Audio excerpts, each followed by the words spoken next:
బహిరంగ సభలు జాయింటీ జరిగినాయా లేదే మరి అంటే భారతీయ జనతా పార్టీని ఎదగనీయకుండా తెలుగుదేశానికి పోటీ రానియకుండా లైక్ తెలంగాణలో వచ్చినట్టుగా రానియకుండా ఆపుకొచ్చాడు తెలుగుదేశం కోసం భారతీయ జనతా పార్టీని తను దానం చేశాడు. భారతీయ జనతా పార్టీ ఎదుగుదల అడ్డుకున్నాడు తను.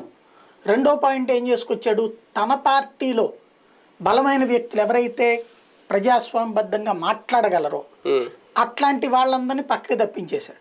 లైక్ జేడి లక్ష్మీనారాయణలు, శ్రీధర్లు, ఇట్లాంటి వాళ్ళందరూ పక్క వెళ్ళిపోయారు కదా.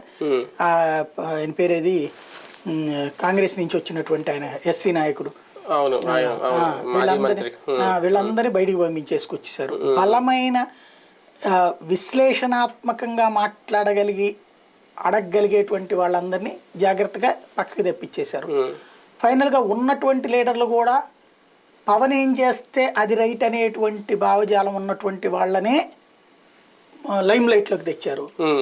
అధికార ప్రతినిధులు కూడా మహిళల్ని తీసుకురావడం కానీ మగవాళ్ళని కూడా ఎవరిని ప్రమోట్ చేశారు, విశ్లేషణాత్మకంగా మాట్లాడే వాళ్ళు కాకుండా మొండిగా మూర్ఖంగా వాదించగలిగేటటువంటి, అంటే తెలుగుదేశం వాళ్ళ ఆలోచన సరళతో ఎట్లయితే వాళ్ళ అధికార ప్రతినిధులు మాట్లాడతారో అట్లాగా వీళ్ళు మాట్లాడగలిగేది. ఒకప్పుడు జనసేన వాళ్ళు బీజేపీ వాళ్ళు మాట్లాడుతున్నారంటే విశ్లేషణాత్మకంగా కాస్త కౌంటర్ కరెక్ట్ ప్లానింగ్తో మాట్లాడతారు.